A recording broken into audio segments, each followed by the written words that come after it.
Well, Crossing, I don't know about you, but I don't know anyone who plans to be 30 pounds overweight.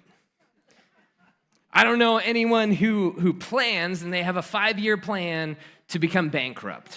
I don't know anybody who really plans it. I don't know anyone who plans to be hooked on pornography. I know people who maybe like it, but they don't plan to be hooked on it and then plan for it to wreck their marriage.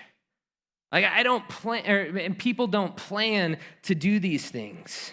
People don't plan to do something stupid, lie about it, and then lose the trust of those that they love. Hopefully, nobody in this room plans to do something stupid. None of us plan to wreck our lives. But the problem is, most people don't plan not to. Most people don't plan not to.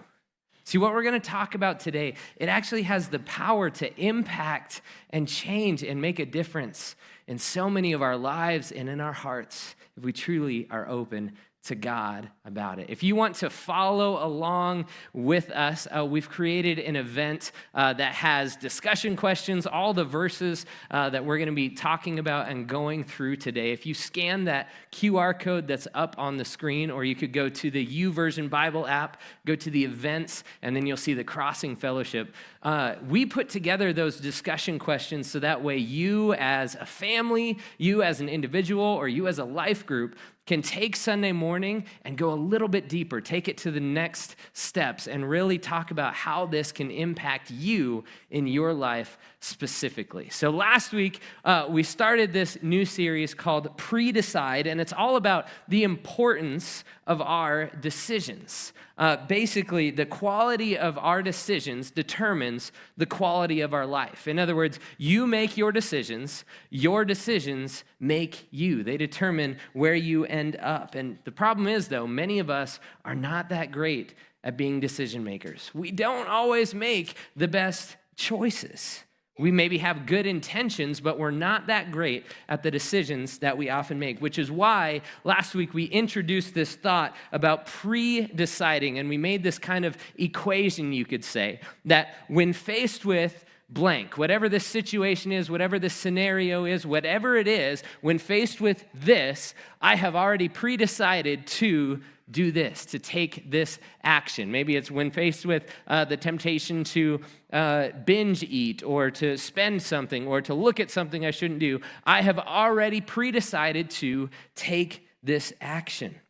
It's deciding ahead of time what we're going to do, taking out all the emotion, taking out all of the feeling things in the moment and faced with the temptation and hoping we can make the right decision in battle. It's taking all of that out, and we're deciding ahead of time our actions that we will take when faced with the temptation. And then we looked at these 6 different statements that we're going to spend some time looking at in this series. But it's all about pre-deciding who we are and who God created us to be. We looked at I am ready, I am consistent, I am devoted, I am generous, I am faithful, and I am a finisher.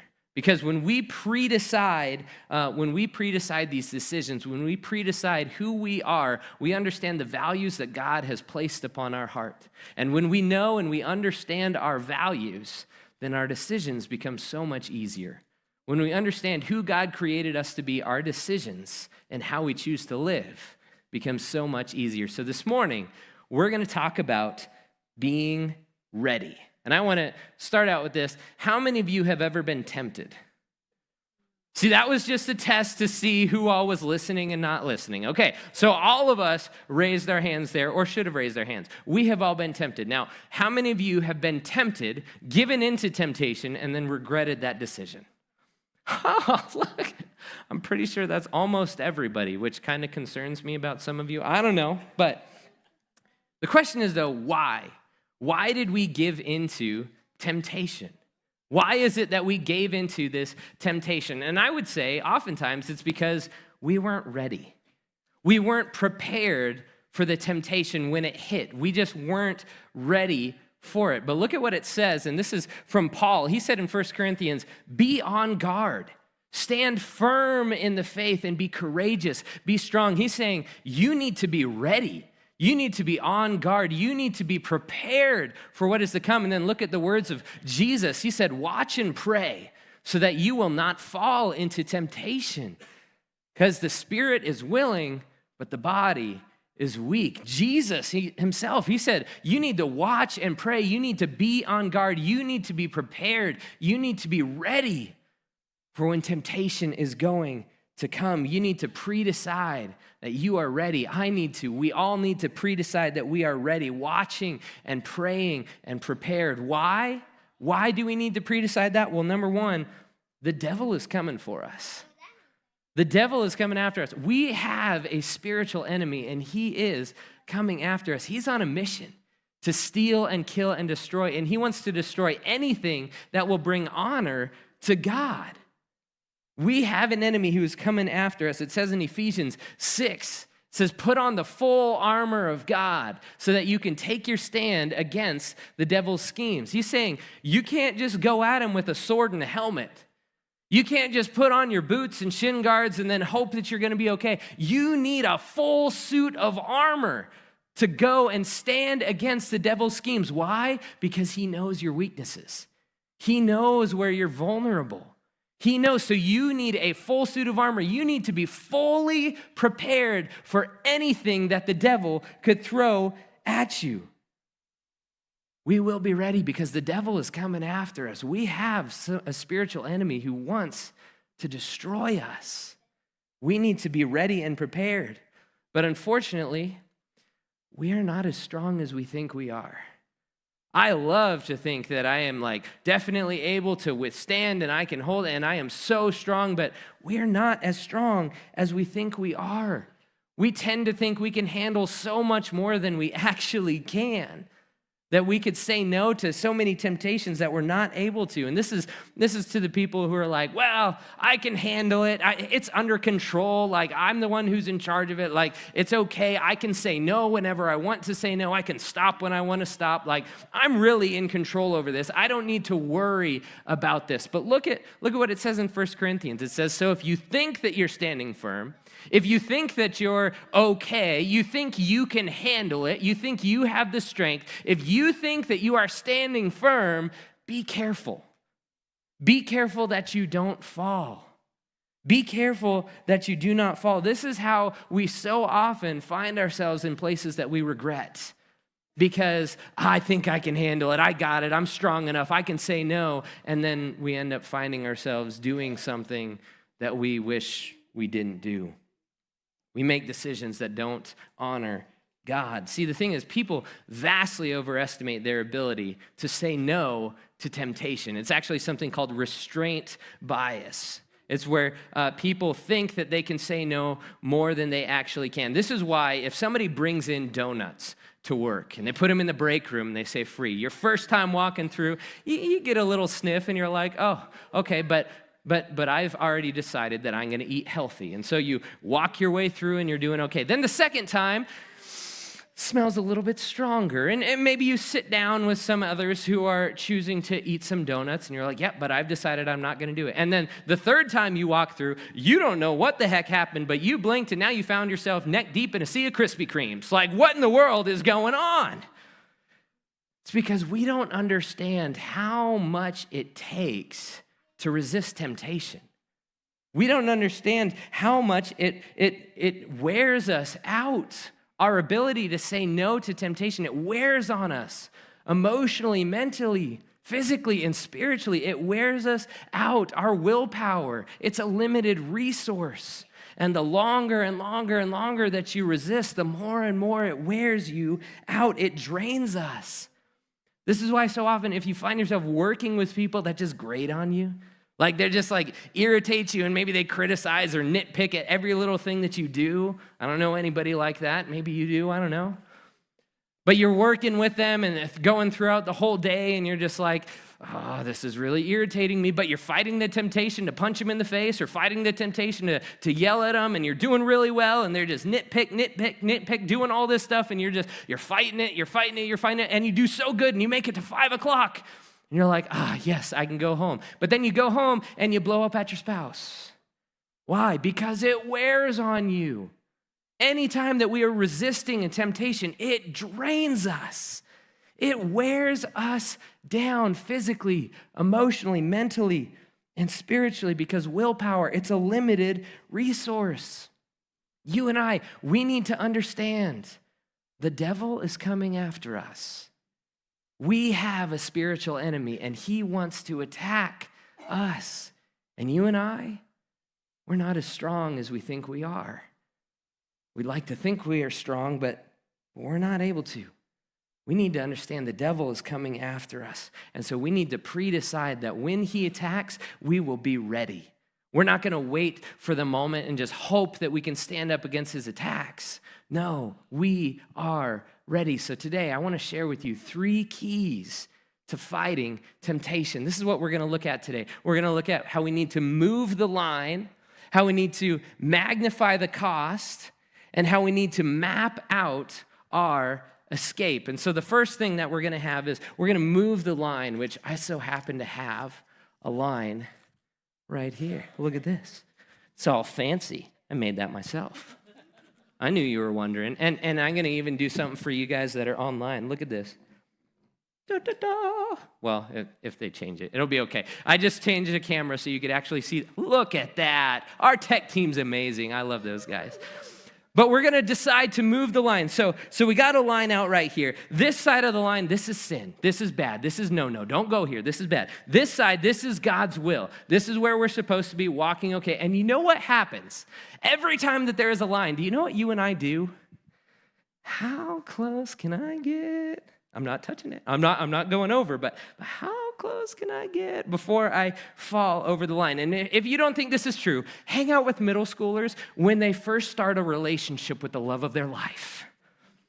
Do you know how many conversations I have had with a student who just started a relationship and they come to me and they say, all right, what can I do?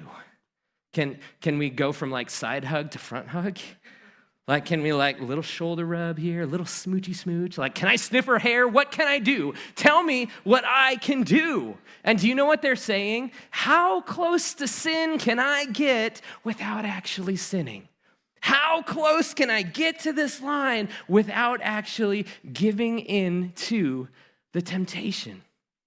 See, you and I, we like to toy around with temptation. We like to be right up against the line because we think we're strong enough to say no. We think that we are.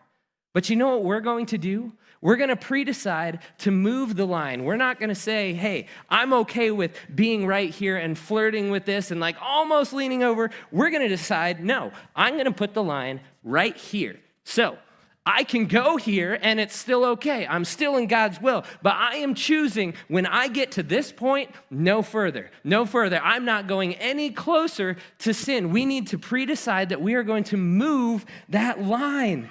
Why? Because we have an enemy who wants us to run over that line and bring dishonor to God in our lives and reap destruction. And so often we think, how close can I get? I can get right up to the line. No, we're pre-deciding we are going to move the line. We're going to put space between ourselves and the temptation that we face. And we need to be smart enough to do that. And we need to be humble enough to do that. Now, how is this going to play out for us? Well, maybe you actually have the spiritual gift of overspending on Amazon. I don't know. And you think, well, I'm strong enough that I can scroll through and, oh, look, there's the sales. Like, I can do that. And we keep inching closer and closer. And it's like, no, I'll be able to say no. I know I'm strong enough that I can say no. No, maybe for you, moving the line means, hey, one of my friends has my password. I can't make a purchase without them. Maybe that's what it is for you. Maybe for you, you spend too much time on social media. You just scroll for 4, 5, 6 hours a day, which your friends are not that interesting. I don't know what to tell you, but they're not. And so maybe for you, moving the line means I'm going to set time limits on my phone so I can only use certain apps for a certain amount of time. And then there's going to be a notification that pops up and blocks it or something. And all it's doing is just triggering your brain to say, hey, is there something better you can be doing? And instead of saying, no, I can handle it, I'm going to just do like maybe 15 minutes and then scroll, and you keep getting closer and closer and closer to wasting hours of the precious time that God has given you. Or maybe for you, if we want to get really real, maybe for you, it's every single time that I go out, I get drunk and I make dumb choices. Every single time that I go out with this group of friends, I end up waking up the next morning and either not remembering what happened or regretting everything that happened. And we so often think, I can go out, I'll say no this time. Like, I'll be able to say no, I'll be able to not do this. No, maybe for you, moving the line is, we have one friend who's a designated driver and he gets my wallet. He's not letting me buy anything. Or maybe for you, if we're being honest, it's, I'm moving the line and I'm not going out because I know when I do go out, bad things happen. And I'm not going to be able to say no. And so for me, I'm pre-deciding when that invite comes, I'm moving the line and I'm not going out. And I know for so many people, they're like, well, this sounds awfully restrictive, doesn't it? Like, this sounds like it's not going to be a lot of fun. But the fact is, it is so freeing. When we choose to move the line, the freedom that comes from that. And let me help you understand why that's true. The poor decisions that we make, they keep us from becoming who God created us to be. And so when we choose to move the line and not even put ourselves in the situation of having to maybe be right here, we choose to move the line and we pre-decide that, it helps us to become who God created us to be.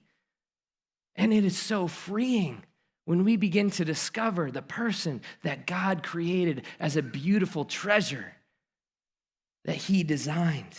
It says in Romans 13:14, it says, clothe yourselves with the Lord Jesus Christ and do not think about how to gratify the desires of the flesh. He's saying, don't put yourself in a situation where you're up against the line and you're looking at the other side and saying, I can smell it, I can almost taste it, I can almost touch it. He's saying, don't even think about how you can satisfy the desires of the flesh. Don't even go there. Before it even comes, you need to move the line, move yourself away from that temptation. Move yourself away from that. Why? Well, for many of you that are in Regen, hopefully you guys know this verse by now, but it says in Romans 7:18, I know that nothing good dwells in me, that is in my flesh. I have the desire to do what is right, but I don't have the strength in my flesh to do it. I don't have the strength in my flesh to actually carry it out. So why do I move the line? Because I know I'm not strong enough. I have the desire to do what is right, but I don't have the ability to carry it out. So what we need to do to be ready, we need to pre-decide, I'm moving that line. And then we need to magnify the cost. We're going to decide, hey, I'm going to magnify this cost. Because here's the thing, whenever we're tempted, there's always a risk. No matter what, when there's a temptation, there's always a risk. And so what we're doing is we're pre-deciding and saying, okay, when I'm faced with this temptation, if I give in, what is the worst thing that could happen? And not the way that so many of us do this to convince ourselves, what's the worst that could happen? That's not what I'm saying. I'm saying, what is the actual worst thing that could happen, the worst case scenario, if I step over that line? What is the worst thing that could happen? Because we have an enemy who's coming after us, who wants to destroy us. Why would we think there's no risk in what he's tempting us with? Something could always go wrong. Now, how would this actually play out?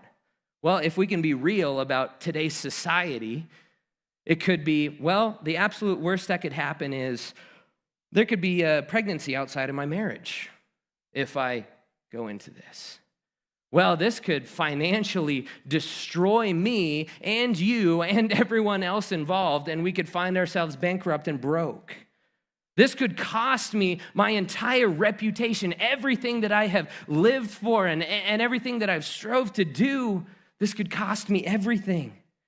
This could cost me my marriage. This could jeopardize my relationship with my kids, setting them up for a much harder and more difficult life. We need to pre-decide, hey, I'm going to ask myself, what is the worst case scenario? What is the worst thing that could happen if I say yes? We're pre-deciding we're going to magnify the cost. Look at what it says in Galatians. It says, don't be deceived. God can't be mocked. A man reaps whatever he sows. So whoever sows to please their flesh, from the flesh, they're going to reap destruction. But whoever sows to please the Spirit, from the Spirit, they're going to reap eternal life. Whatever you feed is what is going to grow. And if we choose to feed into this, toying with the line and being like, well, the worst that could happen, it's not going to be that bad. It's not going to be that bad. Like, nothing's really going to go wrong. If we're choosing to sow to please our flesh, what is it that we're going to reap? Destruction. Your life could be destroyed if we choose to seek out gratifying the flesh and our sin nature. If you feed the flesh, you're going to reap destruction. So what we need to do is we need to magnify the cost. We need to pre-decide that I'm going to ask myself when temptation comes, what is the worst thing that could happen if I were to give in to this temptation? If I were to say yes to this temptation, what is the worst thing that could happen? And that can help us pre-decide not to do something that could hurt us. Because here's what we have to understand.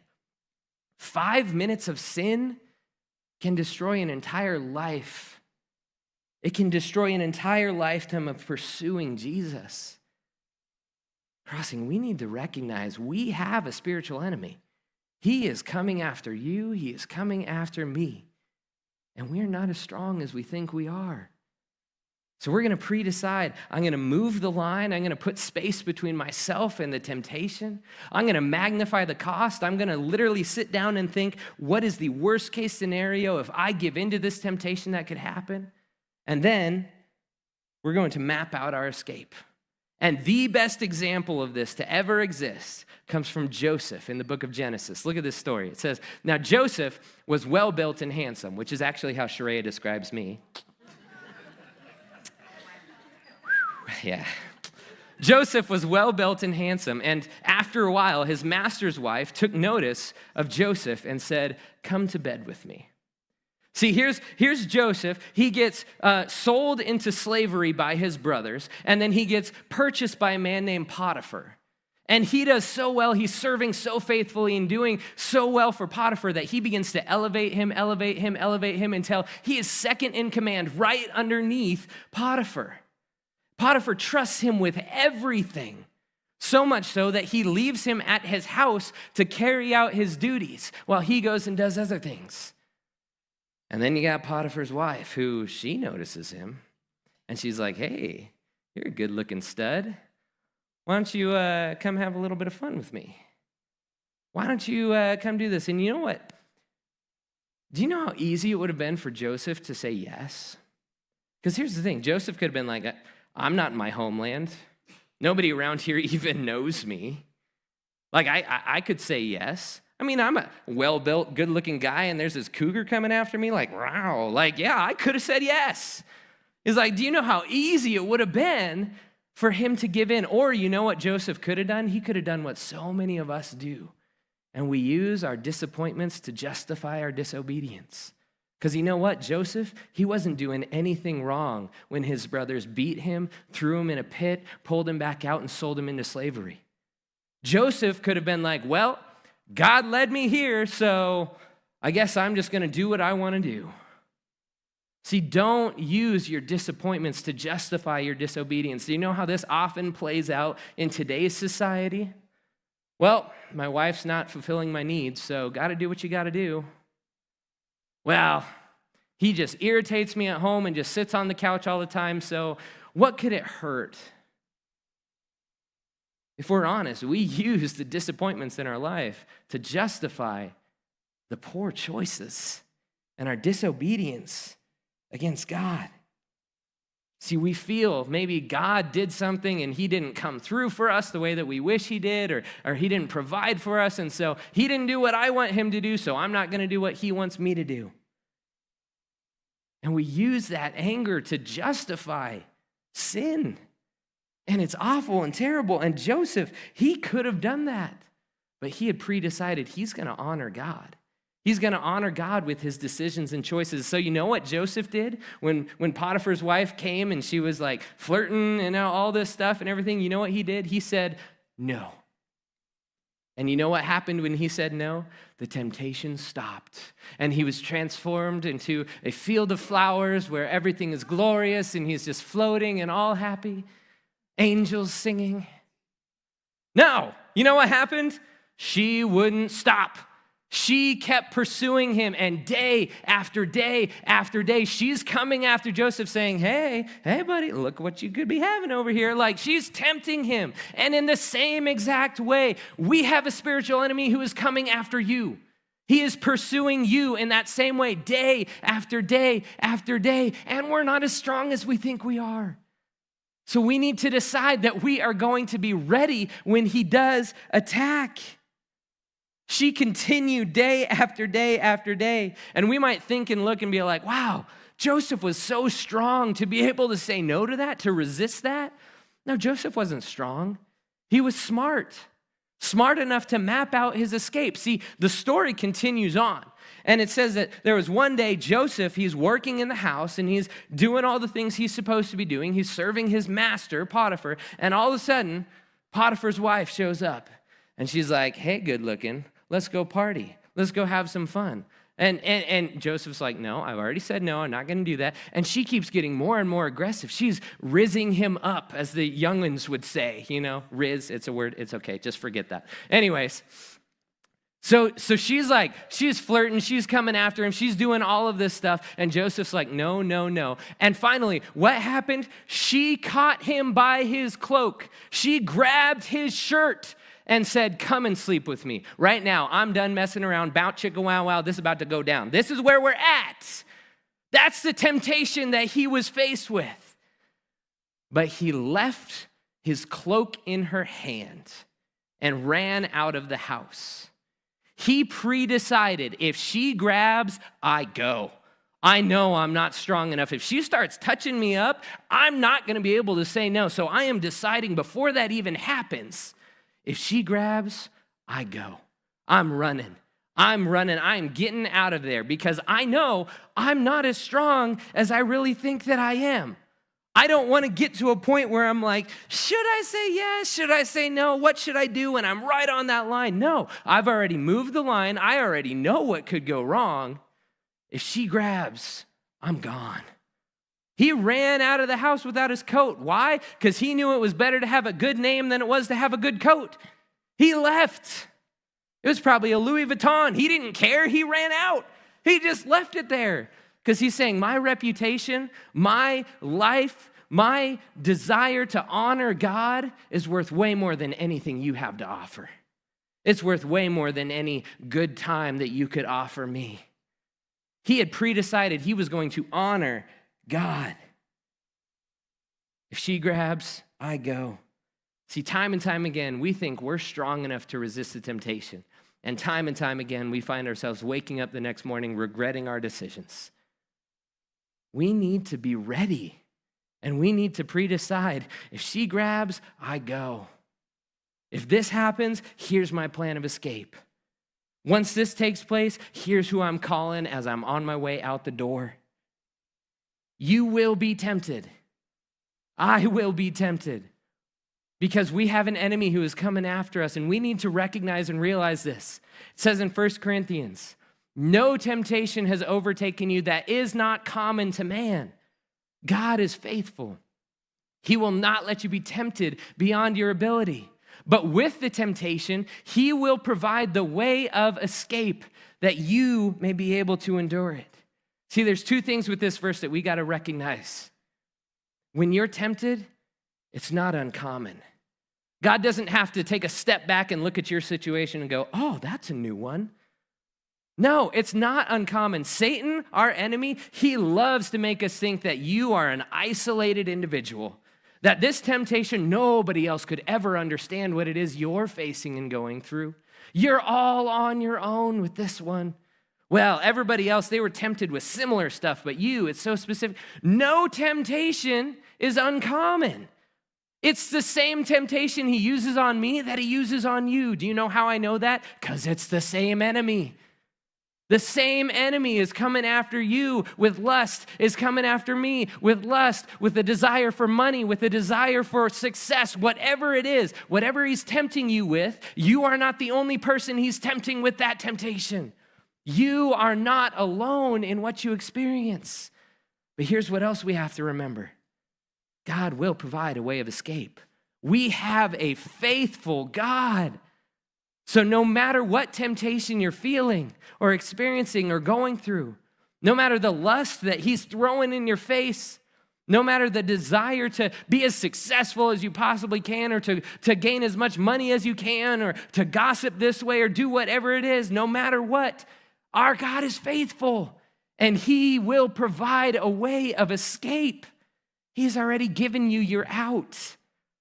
We just have to choose to open our eyes. We have to pre-decide and say, I'm taking the way that he offers. Whatever happens, I'm taking my way out. Because the devil, he's going to attack us. And we are not as strong as we think we are. So we are pre-deciding to say, I am ready. I am ready, and I'm going to map out my escape. I'm going to know what happens. If she grabs, I run. See, here's the thing we got to remember. No one plans to screw up their life. No one plans to mess up their life. The thing is, nobody plans not to. So few plan not to. So we're deciding we are going to be on guard. We're going to be ready because we have an enemy who's coming after us. We need to be ready. So here's my question that I have for you today to just really take a second and think about. Where is it that you are vulnerable? How does Satan like to tempt you? Because if we're honest, everybody is vulnerable somewhere. We all have a weakness somewhere. There's not a single person. Jesus himself was tempted. We are all vulnerable somewhere. Maybe for you it is pride. And you like to think, nah, I don't need this stuff. I don't need to actually apply it. Like, I can handle it. I'm strong enough. Maybe for you it is lust. And you find yourself looking at the same thing over and over and over again. Maybe for you it's you're one person on a Sunday morning and somebody entirely different the rest of the week. Maybe for you, you like to lie or embellish just a little bit, just enough to make yourself seem better than you actually are. Or maybe you just love to gossip and make others seem a little bit worse than they actually are. Maybe for you it is finances, and you love money or you love the stuff that money can buy. Where are you vulnerable? Where is it that Satan likes to attack you? Because we have an enemy, and he's going to attack. We need to pre-decide that we are ready when he attacks. We are ready. And we got to recognize everybody is vulnerable somewhere. So we're going to go through this. We're going to recognize where it is we're vulnerable. We're going to recognize that we have an enemy who's after us. And when he tempts, we've already decided, I'm going to put space between myself and the temptation. I'm going to move the line. I'm going to sit here and think, okay, he's tempting me with this. If I actually gave in, what is the worst case scenario that could happen? I'm going to magnify the cost. And then we're choosing to map out our escape and say, if this happens, I'm gone. If this happens, here's how I'm getting out. I have an escape plan before the temptation even hits. Because why on earth would I wait until I'm in a situation and rely on my human emotions and my flesh to make the right decision?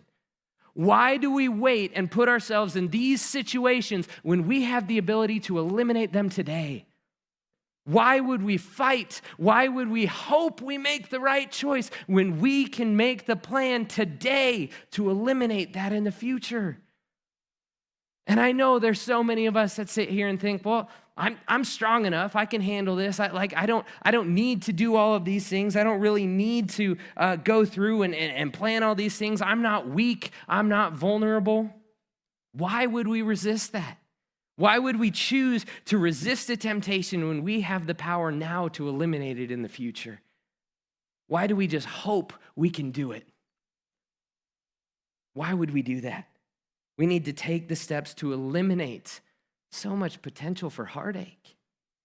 We need to take the steps to eliminate so much potential for a ruined life, to eliminate so much potential for hurting those that we love and care about. Because we have an enemy. He's coming after us, and he wants to steal, kill, and destroy. And we're not as strong as we think we are. So we need to pre-decide that we are going to be ready. We're going to move the line. We're going to magnify that cost. And we're going to map out our escape because we have an enemy who's coming after us. See, one of the things that we have here at the Crossing Fellowship is every single piece of technology that we have, it has a monitoring software on it. And every single piece of technology, everyone on staff has the passwords to. Why? Not because we're all weak, but because we're ready. Because we know that we have an enemy who's coming after us. I have 2 men on our leadership team that I talk to when I'm tempted and when I'm vulnerable and weak. But 2 men, the same 2 men that I talk to when I'm not vulnerable, when I'm not tempted, when I'm not weak. Why? Because I'm ready. Because I am prepared. Because I know when Satan tempts, I'm going to need somebody to reach out to. When this happens, I'm going to need to call this number. Whatever it is, we are ready. It's not because I'm weak and vulnerable or we are as a staff. It's because we know we have an enemy who's coming after us. We have an enemy. And we're not as strong as we think we are. So we have decided we're going to be ready. We're going to fight this before it's even a fight. And we're going to choose to honor God with what we do. Crossing, are you ready? Are you ready to actually fight? Or are you just hoping that when this moment comes, I'll be strong enough to say no? Why put ourselves in that situation when we have the power to eliminate it today? Are you ready? Are you ready? Because we have an enemy coming after us. And I know I keep saying that, and some of you keep rolling your eyes because you're like, gosh, how many times can you say that? But the truth is, the second we walk out those doors, on most Sundays, we do forget it, or we choose to ignore it. And we walk right back into the same situations without making any changes, thinking we are strong enough and I'm not going to be tempted. I'm okay, I can handle it. No, we have an enemy who wants to destroy us. Anything that brings honor and glory to God, he wants to tear down and destroy. If you are sitting here, I hate to tell you, you got a target on your back. If you get baptized, I hate to tell you, the target grows a little bit. Why? Because anything that brings glory to God, our enemy hates. And we are not as strong as we think we are. Crossing, we got to be real about this and understand, man, why would I choose to just hope my emotions can carry me through when we can say no today? When we can say no now, where we can put things in place right now to fight off what can come. And I know maybe right now you aren't weak, but what about in a month? What about when your life situation changes? What about when something unexpected happens and things fall apart for you? What about then? Are you going to be ready then? Why not prepare now for what could happen in the future? We need to be faithful in choosing to honor God. So Crossing, let's be ready. See, I keep talking about how we have this enemy who's coming after us, and he tempts every single one of us. And the things that he tempts us with, he's always, somewhere in that temptation, he's saying, this is what you need. You need this and you'll be happy. You need this and you'll be satisfied. You'll be fulfilled if you have this. But the fact is, you and I, we were created to be fulfilled by one thing and one thing only, and that is God. It says in Ecclesiastes 6:11 that God set eternity in the hearts of man, meaning that we have a longing in our heart that can only be filled by God. But Satan, he's saying, you know what? If you just one more drink and you'll be fine. One more time that you smoke this or do these drugs, or one more time that you have sex. Like if you just do a little bit more, you'll finally be fulfilled. You'll finally be happy. You'll finally be satisfied. But the fact is, nothing in this world can satisfy you.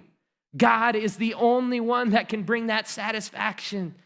So this morning, if you are here and you are tired because everything that you have tried, you are left needing more and more and more and more, and you're done trying. You're done searching. You're done saying, nothing in this world is going to satisfy me. I need more and more and more, and you are done with it. I want to invite you to try Christ. See, God knew He created us to be in a relationship with Him.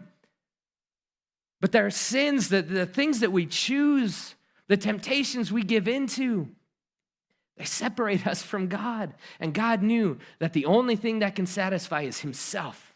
So He gave Himself as Jesus Christ to pay the wrath for our sin, to pay the punishment for your sin and my sin, to take our death on that cross.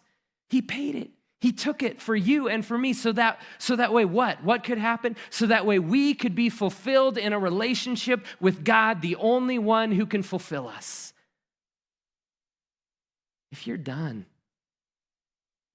trying, if you're done searching, Jesus is the way. He is the way to find fulfillment. He is the only way to God. And I want to invite you today to place your faith and trust in Jesus, in what He did for you. Place your faith and trust in His death, His burial, His resurrection, all for the forgiveness of your sins, to remove that separation that's between us and God because of our sin, and to begin to walk in a new life, a life of fulfillment. And no, your life's not going to be perfect because we still sin. We still have the flesh, but we can begin to walk in a new life with Christ. To walk in a life pursuing the only one that can fulfill, the only one that can satisfy, the only one that can fill that gap in our heart that we were created with. I want to invite you to trust in Jesus Christ today. And crossing for the rest of us, if we've already done that, are you ready? Are you ready? Because we have an enemy. He's coming after us. Are you ready to fight? I hope that we are, because we need it. We have to be ready to pre-decide we're going to honor God in what we do. Would you pray with me? Dear God, I just thank you so much for sending your Son, for sending Jesus to give us life, to give us freedom, to give us fulfillment. God, I pray that if there's any here who haven't placed their faith and trust in you, God, that you would pursue them, you would draw them to you, you would help them to see that you provided the way, the truth, and the life in your Son, Jesus. That you are the answer to everything that we seek, to the desires of our heart. You are the fulfillment. So God, I pray that you would draw them to you, draw all of us to you, to desire, to want to be fulfilled by you. And God, I pray that you would help us to be ready, to decide ahead of time that I'm going to be ready because we know, God, there is an enemy. We're not as strong as we think we are. So God, I pray that you would give us the strength to decide to honor you in all that we do. Thank you so much for loving us. Thank you so much for your grace. We pray this all in Jesus' name. Amen.